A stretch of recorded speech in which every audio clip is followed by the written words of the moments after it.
Subscribe करिए हमारे channel target UP TET CTET को और बेल आइकन को दबाइए। हेलो फ्रेंड्स, मैं रेनू स्वागत करती हूँ आप सभी भावी अध्यापक एवं अध्यापिकाओं का आपके अपने channel target UP TET CTET में। दोस्तों, आज के इस क्लास में हम पढ़ने वाले हैं आपके डिलीट थर्ड सेमेस्टर के फर्स्ट पेपर शैक्षिक मूल्यांकन क्रियात्मक शोध एवं नवाचार के most important previous year question papers के बहुविकल्पी प्रश्नों को। तो 2016, 2017 और 2018 में यहाँ पर जितने भी प्रश्न पूछे हुए हैं सारे के सारे प्रश्नों को यहाँ पर हम सॉल्व करेंगे। तो क्वेश्चन नंबर 1 पे आते हैं। मूल्यांकन वह प्रक्रिया है जिसके द्वारा शिक्षक एवं छात्र यह निर्णय करते हैं कि शिक्षण लक्ष्यों को प्राप्त किया जा रहा है या नहीं। यह परिभाषा किसने दी है? ये परिभाषा बार बार एग्जाम में पूछी गई परिभाषा है। ये किसने कहा है? ग्रीन की, ली की, क्रॉनबेक की या क्विलिन तथा हन्ना की? राइट आंसर है ये क्रॉनबेक की परिभाषा है। क्वेश्चन नंबर 2 पे आते हैं। मापन होता है गुणात्मक, मात्रात्मक, तुलनात्मक या उपरोक्त सभी? तो जो मापन होता है दोस्तों वो होता है मात्रात्मक। तो ऑप्शन व यहाँ पर राइट आंसर हो जाएगा।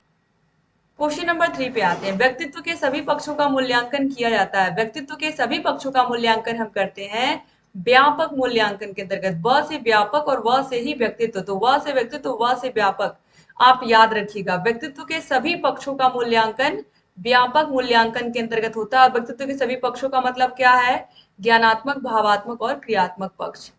क्वेश्चन नंबर 4 पे देखिए। ज्ञान, बोध व अनुप्रयोग का संबंध मूल्यांकन के किस पक्ष से है? तो ज्ञान, बोध, इसके अलावा अनुप्रयोग, विश्लेषण, संश्लेषण, मूल्यांकन, ये सब आते हैं संज्ञानात्मक पक्ष के अंतर्गत। तो ऑप्शन अ यहाँ पर राइट आंसर हो जाएगा। क्वेश्चन नंबर 5 है। सत्र के अंत में किया जाने वाला मूल्यांकन क्या कहलाता है? जब बच्चों का जब सेशन खत्म होने वाला होता है तो सबसे लास्ट में क्या होता है? वार्षिक मूल्यांकन, एनुअल एग्जाम। ऑप्शन सही हो जाएगा। क्वेश्चन नंबर 6 है। प्रायोगिक मूल्यांकन किस विषय में होता है? तो साइंस में होता है, ज्योग्राफी में होता है, एग्रीकल्चर में होता है। ये सभी प्रायोगिक वाले सब्जेक्ट हैं। तो ऑप्शन अ यहाँ पर राइट आंसर हो जाएगा। ठीक है। क्वेश्चन नंबर 7 पे आते हैं, यानी कि विज्ञान, भूगोल और कृषि में प्रायोगिक मूल्यांकन होता है। क्वेश्चन नंबर 7 पे आते हैं। उत्तम परीक्षण की विशेषता नहीं है। तो उत्तम परीक्षण में वैधता होती है, विश्वसनीयता होती है, वस्तुनिष्ठता भी होती है, लेकिन कठोर नहीं होता है। तो राइट आंसर ऑप्शन द हो जाएगा। क्वेश्चन नंबर 8 है। छात्रों के प्रारंभिक ज्ञान का मूल्यांकन किस मूल्यांकन के अंतर्गत हम करते हैं? आंकलित मूल्यांकन, रचनात्मक मूल्यांकन, मौखिक मूल्यांकन या दक्षता आधारित मूल्यांकन? राइट आंसर है रचनात्मक मूल्यांकन। रचनात्मक मूल्यांकन में बच्चे ने क्या सीखा है प्रारंभ में, उसकी जानकारी हम लेते हैं। प्रारंभिक ज्ञान क्या है बच्चे का किसी भी विषय या टॉपिक में। अब क्वेश्चन नंबर 9 पे आते हैं। छात्रों की रुचियों का, संवेगों का, मनोवृत्तियों का, यानी कि बच्चे को क्या पसंद है, क्या नहीं पसंद है, वो किस तरीके का स्पोर्ट खेलता है, उसकी सोच किस तरीके की है, ये सब मूल्यांकन के किस पक्ष के अंतर्गत आता है? तो ये सब आता है भावात्मक पक्ष के अंतर्गत। ज्ञान, बोध, अनुप्रयोग, संश्लेषण, विश्लेषण, मूल्यांकन, ये सब आता है कौशलात्मक पक्ष में, संज्ञानात्मक पक्ष में। और कौशलात्मक या क्रियात्मक में आता है कि बच्चा जो कुछ उसने सीखा वो कितने अच्छे से कर रहा है। क्वेश्चन नंबर 10 है। ये तो मैंने बहुत बार आप लोगों को बताया। ब्लूप्रिंट का संबंध किससे है? प्रश्न पत्र निर्माण की आधारशिला से। ऑप्शन सा यहाँ पर राइट आंसर हो जाएगा। क्वेश्चन नंबर 11 है। छात्रों की त्रुटियों का ज्ञान होने पर उन्हें दूर करने के लिए दिया जाने वाला शिक्षण क्या कहलाता है? तो हमें बच्चों की गलतियों का पता चल गया, बच्चा किस विषय में कमजोर है, बच्चे को क्या समस्या है, उसका हिंदी, इंग्लिश, मैथ, साइंस किसमें बच्चे को क्या प्रॉब्लम है, हमने ये समझ लिया। अब समझने के बाद क्या करेंगे? बच्चे को प्रैक्टिस करवाएंगे, उस विषय की और अच्छे से समझ उसके अंदर विकसित करेंगे। अलग अलग प्रकार के टीचिंग मेथड्स का प्रयोग करेंगे, अलग अलग प्रकार की विधियों का प्रयोग करके बच्चे को पढ़ाने की कोशिश करेंगे, समझाने की कोशिश करेंगे, अभ्यास कराने की कोशिश करेंगे, ढेर सारा एक्सरसाइज करवाएंगे। ये सब हम करते हैं ताकि बच्चे का उपचार हम कर पाए, यानी कि ऑप्शन नंबर 7 जो है उपचारात्मक शिक्षण, ये राइट आंसर हो जाएगा। ठीक है। और निदान में खाली हम पता लगाते हैं, ज्ञात हो गया, हमने काम कर लिया कि बच्चे को समस्या कहाँ है।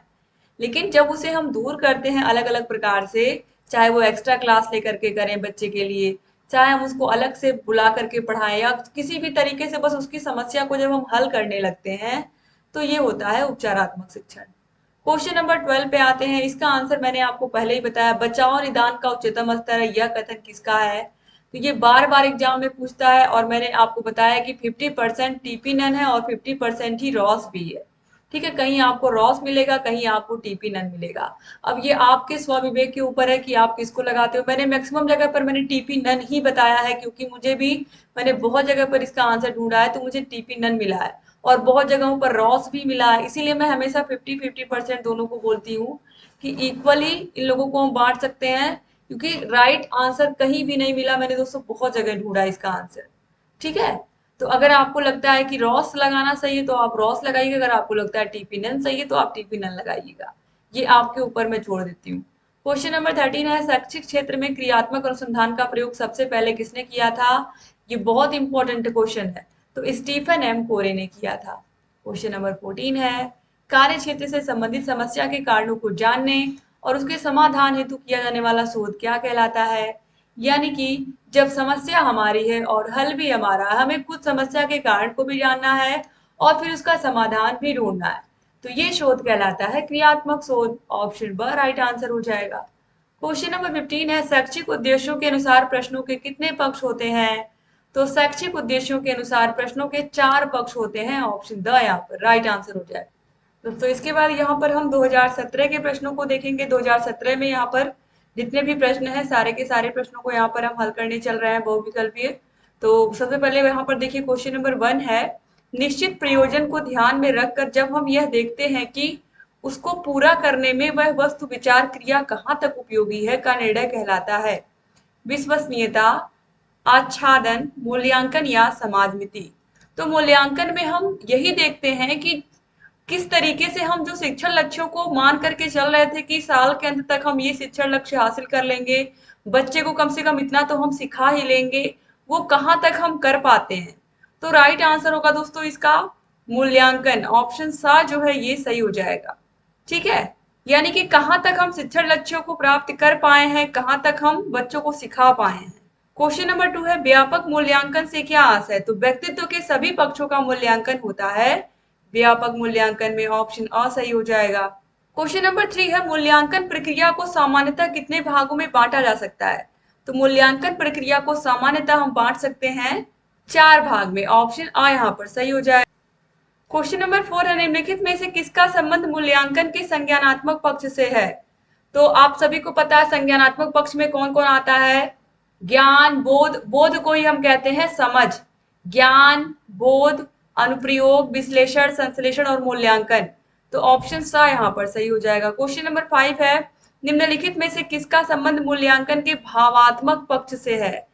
सूचनाओं का, तथ्यों के विश्लेषण का, तथ्यों का व्यवहारिक प्रयोग का या रुचियों का। तो बच्चों के रुचियों का संबंध होता है भावनात्मक या भावात्मक पक्ष से। क्वेश्चन नंबर 6 है, सतत और व्यापक मूल्यांकन की प्रक्रिया में मुख्यतः कितनी क्रियाएं होती हैं। 2, 3, 4 या 5। तो राइट आंसर यहाँ पर दोस्तों हो जाएगा ऑप्शन नंबर द 5 क्रियाएं होती हैं। क्वेश्चन नंबर 7 है, बच्चों द्वारा किए गए कार्यों और उपलब्धियों का विवरण रखने हेतु प्रयोग किया जाता है या तैयार किया जाता है। तो बच्चों की उपलब्धियों का, कार्यों का, बच्चा किस विषय में कितना अच्छा है, कौन सा स्पोर्ट अच्छा खेल लेता है, कौन कौन सा टैलेंट उसके अंदर छिपा हुआ है, ये सब लिखा होता है। बच्चा पढ़ाई में कैसा है, किस विषय में कितना अच्छा स्कोर करता है, ये सब होता है छात्र प्रोफाइल में। तो ऑप्शन सा सही हो जाएगा। इसके बाद क्वेश्चन नंबर 8 है, निम्नलिखित में से किसके द्वारा यह पता चलता है कि बच्चे ने अभी तक कितना ज्ञान व कौशल अर्जित किया है। नियंत्रक, संकेतक, मापक या इंद्रक। तो राइट आंसर है मापक। क्वेश्चन नंबर 9 है, क्रियात्मक शोध का मूल आधार क्या होता है। तो क्रियात्मक शोध का मूल आधार ही यही है कि समस्या हमारी और हल भी हमारा, यानी कि हमारी प्रॉब्लम है तो उसको सॉल्व भी हम ही करेंगे। क्वेश्चन नंबर 10 है, निम्नलिखित में से कौन सी क्रियात्मक शोध की विशेषता होती है। समय अधिक लगता है, इसका उद्देश्य नए सिद्धांतों का प्रतिपादन करना होता है, सामान्यीकरण नए सिद्धांतों के रूप में होता है, या समस्याएं अनुभवजनित। तो समस्याएं वही होती हैं जो हमने डेली लाइफ में हम रोज अपने कार्य क्षेत्र में महसूस करते हैं, चाहे वो बच्चों को किसी प्रकार की समस्याएं हो, टीचर्स को समस्याएं हो। तो समस्याएं हमारे अनुभव में होती हैं। क्वेश्चन नंबर 12 में क्रियात्मक शोध का संपादन कितने चरणों में होता है। 4, 9, 6 या 8। तो 6 चरणों में होता है और ये बहुत बार मैं आपको बता चुकी हूँ। क्वेश्चन नंबर 12 है, क्रियात्मक शोध में समस्या की पहचान करते समय होने वाले तथ्यों की जानकारी के अंतर्गत नहीं आता। पर व्यक्ति, गुणवत्ता, समय मूल्यांकन। तो ये गुणवत्ता, समय मूल्यांकन तो आते हैं, लेकिन पर व्यक्ति नहीं आता। क्वेश्चन नंबर 13 है, क्रियात्मक शोध से किसी समस्या का प्रस्तावित उत्तर क्या कहलाता है। तो क्रियात्मक शोध के अंतर्गत अगर किसी समस्या का हम प्रस्तावित उत्तर ढूंढते हैं कि क्या क्या हल हो सकते हैं इस समस्या के, तो इसे हम कहते हैं परिकल्पना, जिसे हम समस्या का प्रस्तावित हल भी कहते हैं। क्वेश्चन नंबर 14 है, क्रियात्मक शोध जिस लक्ष्य समूह के बारे में किया जाता है उसे कहते हैं, तो उसे कहते हैं समष्टि। क्वेश्चन नंबर 15 है, निम्नलिखित में से कौन सा क्रियात्मक शोध के उपकरण के अंतर्गत नहीं आता? तो साक्षात्कार, प्रश्नावली, अवलोकन, ये तीनों ही आते हैं, लेकिन प्रत्यक्षण नहीं आता, तो ऑप्शन सा सही हो जाए। सो फ्रेंड्स, यहाँ पर 2017 के पेपर में देखिए, यहाँ पर 2017 का पेपर 2 बार हुआ था। ऑलरेडी मैंने सामाजिक अध्ययन विषय का भी मैंने करवा दिया आप लोगों को। तो ये सेकंड टाइम जो पेपर हुआ था उसका भी सोल्यूशन यहाँ पर हम देखेंगे। तो पहला प्रश्न है, बालक एक ऐसी पुस्तक है जिसका अध्ययन अध्योपांत शिक्षक कक्ष में करता है। ये कथन प्लेटो का, अरिस्तु का, रॉस का या ह्यूम का? तो ये कथन है रूसो का। किसका कथन है? रूसो का कथन है। इसमें रॉस दिया है, पूरी तरीके से गलत है, यहाँ पर रूसो होना चाहिए था। और ये मैंने आप लोगों को जब सीरीज सॉल्व करवाई थी तो वहां भी मैंने आपको बताया था। आप इसको कहीं भी नेट पर भी सर्च करोगे तो आपको रूसो ही आंसर मिलेगा। तो यहाँ पर रॉस नहीं बल्कि क्या रहेगा? रूसो। ये रूसो का कथन है। क्वेश्चन नंबर 2 पे आते हैं, व्यापक मूल्यांकन द्वारा मूल्यांकन किसका होता है? तो व्यापक मूल्यांकन द्वारा हम व्यक्तित्व के सभी पक्षों का, यानी कि संज्ञानात्मक, भावात्मक और क्रियात्मक, तीनों पक्षों का हम मूल्यांकन करते हैं। क्वेश्चन नंबर 3 है, मूल्यांकन का संज्ञानात्मक पक्ष किससे संबंधित है? तो ज्ञान, बोध, अनुप्रयोग, विश्लेषण, संश्लेषण और लास्ट में आता है मूल्यांकन। यानी कि यहाँ पर होगा ऑप्शन द उपरोक्त सभी, क्योंकि ज्ञान, बोध, अनुप्रयोग ये सभी आते हैं। क्वेश्चन नंबर 4 है, सतत मूल्यांकन कहलाता है सत्र के अंत में किया जाने वाला मूल्यांकन, सत्र के मध्य में किया जाने वाला मूल्यांकन, या नित्य प्रति किया जाने वाला मूल्यांकन, या उपयुक्त सभी? तो राइट आंसर है ऑप्शन नंबर स, नित्य प्रति किया जाने वाला मूल्यांकन। क्वेश्चन नंबर 5 है, यह किसका कथन है? मूल्यांकन वह प्रक्रिया है जिसके द्वारा शिक्षक एवं छात्र यह निर्णय करते हैं कि शिक्षण लक्ष्यों को प्राप्त किया जा रहा है या नहीं। तो यह कथन क्रॉनबेक का है, ऑप्शन अ यहाँ पर राइट आंसर हो जाएगा। क्वेश्चन नंबर 6 पे आते हैं, विज्ञान, भूगोल तथा कृषि विषय होते हैं। तो विज्ञान, भूगोल और कृषि विषय जो होते हैं ये प्रायोगिक विषय तो होते ही है, सैद्धांतिक भी होते हैं। तो ऑप्शन ब जो है ये राइट आंसर हो जाएगा। सैद्धांतिक और प्रायोगिक दोनों होते हैं। जैसे फिजिक्स में आप देखिए थियरी भी होती है और उसमें प्रयोग भी हम करते हैं। क्वेश्चन नंबर 7 पे आते हैं, उत्तम परीक्षण की विशेषता है वैधता, विश्वसनीयता, वस्तुनिष्ठता या उपयुक्त सभी? तो राइट आंसर है ऑप्शन नंबर द उपरोक्त सभी। क्वेश्चन नंबर 8 पे आते हैं, रचनात्मक मूल्यांकन में किया जाता है बच्चों के प्रारंभिक ज्ञान का मूल्यांकन, बच्चों के अंतिम ज्ञान का मूल्यांकन, बच्चों के मध्यांतर ज्ञान का मूल्यांकन, या बच्चों के समग्र ज्ञान का मूल्यांकन? तो रचनात्मक मूल्यांकन में हम बच्चों के प्रारंभिक ज्ञान का मूल्यांकन करते हैं। ऑप्शन अ जो है यहाँ पर यही राइट आंसर होगा। ठीक है, ये ऑलरेडी पहले भी मैं आप लोगों को बता चुकी हूँ। रचनात्मक मूल्यांकन में बच्चों के प्रारंभिक ज्ञान का हम मूल्यांकन करते हैं। और प्रश्न इस तरीके से पूछा एग्जाम में कि बच्चों के प्रारंभिक ज्ञान का मूल्यांकन किस मूल्यांकन में करते हैं? तो रचनात्मक मूल्यांकन में। क्वेश्चन नंबर 9 है, भावात्मक पक्ष कहलाता है। तो जो भावात्मक पक्ष होता है ये बच्चों की रुचियों से, संवेगों से, मनोवृत्तियों से संबंधित होता है, यानी कि ऑप्शन नंबर द उपरोक्त सभी। क्वेश्चन नंबर 10 है, ब्लूप्रिंट का संबंध किससे है? तो ब्लूप्रिंट का संबंध आपको देख के समझ में आ गया होगा कि प्रश्न पत्र निर्माण से है। क्वेश्चन नंबर 11 पे आते हैं, उपचारात्मक शिक्षण संबंधित होता है किससे? तो बच्चों की त्रुटियों को हम दूर करते हैं। बच्चों की जिस भी विषय में जो भी कमी है उसका पता लगाकर फिर उसको दूर करते हैं उपचारात्मक शिक्षण में। क्वेश्चन नंबर 12 है, रॉस का कथन है। तो दोस्तों ऑलरेडी मैंने आपको बताया है कि इसमें 50-50% चांस है, तो यहाँ पर हम बचाव निदान का उच्चतम स्तर है, ऑप्शन ब को सही लगाएंगे। ठीक है, लेकिन ये मैंने आपको बार बार कहा है कि ये नन का भी परिभाषा आपको देखने को मिलता है। 50% जगहों पर आपको नन मिलेगा, टीपी नन, और 50% जगहों पर आपको रॉस मिलेगा। अब इसमें हमारे पास कोई ऑप्शन ही नहीं है रॉस को लगाने के अलावा। ठीक है, तो यहाँ पर ऑप्शन ब को ही सही लगाएंगे। क्वेश्चन नंबर 13 है, स्टीफन एम कोरे ने शैक्षिक क्षेत्र में किस प्रकार के अनुसंधान का प्रयोग किया था? तो क्रियात्मक शोध या क्रियात्मक अनुसंधान। क्वेश्चन नंबर 14 है, क्रियात्मक शोध करने का अधिकार किसको होता है? तो क्रियात्मक शोध कोई भी कर सकता है, चाहे वो शिक्षक हो, चाहे वो प्रधानाध्यापक हो, चाहे वो छात्र हो, चाहे वो बीएससी हो, कोई भी हो। तो ऑप्शन द सही हो जाएगा। क्वेश्चन नंबर 15 है, क्रियात्मक शोध में शोधकर्ता होता है। तो शोधकर्ता ही उत्पादक भी होता है, यही उपभोक्ता भी होता है, समस्या भी इसी की होती है, हल भी यही करता है। तो ऑप्शन द सही हो जाएगा। अब यहाँ पर 2018 में पूछे हुए प्रश्नों को भी हम लोग हल कर लेते हैं। तो क्वेश्चन नंबर 1 है, क्रियात्मक शोध के प्रवर्तक कौन है?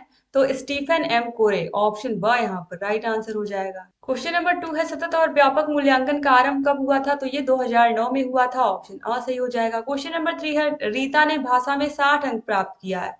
तो 60 अंक प्राप्त करना क्या है? ये मापन है। क्वेश्चन नंबर 4 है, ब्लूम टेक्सोनॉमी कब विकसित हुई थी? तो ये 1956 में हुई थी, ऑप्शन सा सही हो जाएगा। क्वेश्चन नंबर 5 है, प्रोफेसर स्टीफन एम कोरी की पुस्तक का क्या नाम है? तो इसका नाम है to improve school practices, option D सही हो जाएगा। क्वेश्चन नंबर 6 है, निबंधात्मक परीक्षण के प्रश्न है उदाहरणार्थ प्रश्न, पुनः स्मरण प्रश्न, प्रत्याभिज्ञान प्रश्न या बहुवचन प्रकार वाले प्रश्न। तो राइट आंसर है उदाहरणार्थ प्रश्न। क्वेश्चन नंबर 7 है, वस्तुनिष्ठ परीक्षा की विशेषता नहीं है। तो समय की मितव्ययिता होती है, जब ऑप्शन खाली लगाने होते हैं हमें तो समय की बचत होती है। फलांकन में भी जो जो चेक करता है क्वेश्चन उसको भी आसानी होती है नंबर देने में। पाठ्यक्रम की व्यापकता या रचना और प्रशासन की सुगमता। तो यहाँ पर देखिए पाठ्यक्रम की जो व्यापकता है ये इसकी विशेषता नहीं है वस्तुनिष्ठ परीक्षा की, बाकी सब इसकी विशेषता है। तो ऑप्शन सा सही हो जाएगा। क्वेश्चन नंबर 8 है, समस्या हमारी और हल भी हमारा किसका लक्ष्य है? तो क्रियात्मक शोध का लक्ष्य है। क्वेश्चन नंबर 9 है, शैक्षिक मूल्यांकन का अंग है व्यवहारात्मक अनुभव, प्रेरणात्मक अनुभव, स्मृति अनुभव या अधिगम अनुभव। तो शैक्षिक मूल्यांकन में राइट आंसर हो जाएगा ऑप्शन नंबर द अधिगम अनुभव। ठीक है, तो शैक्षिक मूल्यांकन का ही अंग है अधिगम अनुभव, यानी कि बच्चे ने कितना सीखा, उसके पास जो अधिगम जो उसने सीखा उसका कितना अनुभव उसको हुआ है। क्वेश्चन नंबर 10 है, परिकल्पना होती है तो समाधान का पूर्व अनुमान ही इसको हम कहते हैं। तो यहाँ पर ऑप्शन नंबर आ ही सही हो जाएगा। आगे बढ़ते हैं, क्वेश्चन नंबर 11 है, मापन का सामान्य सिद्धांत संबंधित है। तो गणित से संबंधित है, गणित में ही मापने का काम होता है, ऑप्शन अ सही हो जाएगा। क्वेश्चन नंबर 12 है, मापन किसी निश्चित स्वीकृत नियमों के अनुसार वस्तुओं को अंक प्रदान करने की प्रक्रिया है। ये किसका कथन है? तो ये कथन है एस स्टीवेंस का, ऑप्शन ब सही हो जाएगा। क्वेश्चन नंबर 13 पे आते हैं। क्वेश्चन नंबर 13 है, शैक्षिक उद्देश्य के अंग है बालक, समाज, विषय वस्तु या उपयुक्त सभी। तो राइट आंसर हो जाएगा ऑप्शन नंबर द उपयुक्त सभी। ठीक है, शैक्षिक उद्देश्यों के अंग है। तो क्वेश्चन नंबर 14 है, बालक के विभिन्न कौशल विकसित होने वाला क्षेत्र कौन है? तो ज्ञानात्मक, भावात्मक, क्रियात्मक या सभी। तो विभिन्न प्रकार के कौशल विकसित होने वाला क्षेत्र, इन सभी के द्वारा बच्चे का कौशल ही विकसित होता है। तो ऑप्शन द सही रहेगा, चाहे ज्ञानात्मक क्षेत्र हो, चाहे भावात्मक हो, चाहे क्रियात्मक हो। क्वेश्चन नंबर 15 पे आते हैं, बौद्धिक योग्यता में बोध का अंग नहीं है, अनुवाद, विवेचना, वाक विस्तार या अनुप्रयोग। तो राइट आंसर यहाँ पर दोस्तों हो जाएगा अनुप्रयोग, ऑप्शन द जो है ये राइट आंसर हो जाएगा। इस तरीके से सारे के सारे आपने 2016 2017 में 2 बार पेपर हुआ था, 2017 के दोनों पेपर्स को आपने सॉल्व किया, 2018 के पेपर को भी आपने सॉल्व कर लिया। तो उम्मीद करती हूँ कि क्लास आपको पसंद आई होगी और आप लोगों ने सारे क्वेश्चंस को अच्छे से देखा होगा। दोस्तों अगर आपको किसी प्रकार की कोई भी समस्या है तो आप कमेंट बॉक्स में हमें बता सकते हैं, और ये हमारा कॉन्टेक्ट नंबर है 7705 95 45 49। इस नंबर पर कॉल करके अगर आपको कोई भी प्रॉब्लम हो किसी भी प्रकार की तो आप हमें बता सकते हैं। ठीक है, और आप लोग सारे क्लासेस को देखते रहिए, जहाँ कहीं कोई भी डाउट है हमसे पूछते रहिए। और अगर चैनल को सब्सक्राइब नहीं किया हमारे तो प्लीज सब्सक्राइब कर दीजिए। सारे विषयों के प्रीवियस ईयर क्वेश्चन पेपर्स को मैं करवा दूंगी, ताकि आप लोगों की जो तैयारी है वो बहुत अच्छी हो जाए और आप सभी लोग एग्जाम में अच्छा स्कोर करें। तो सारे विषयों के, अगर 8 के 8 विषयों के आपको नोट्स चाहिए, आप नोट से पढ़ना चाहते हैं, तो आप कमेंट कर सकते हैं या फिर आप इस नंबर पर कॉल कर सकते हैं 7705 95 45 49। ठीक है, तो thank you so much class को पूरा देखने के लिए। जय हिंद दोस्तों।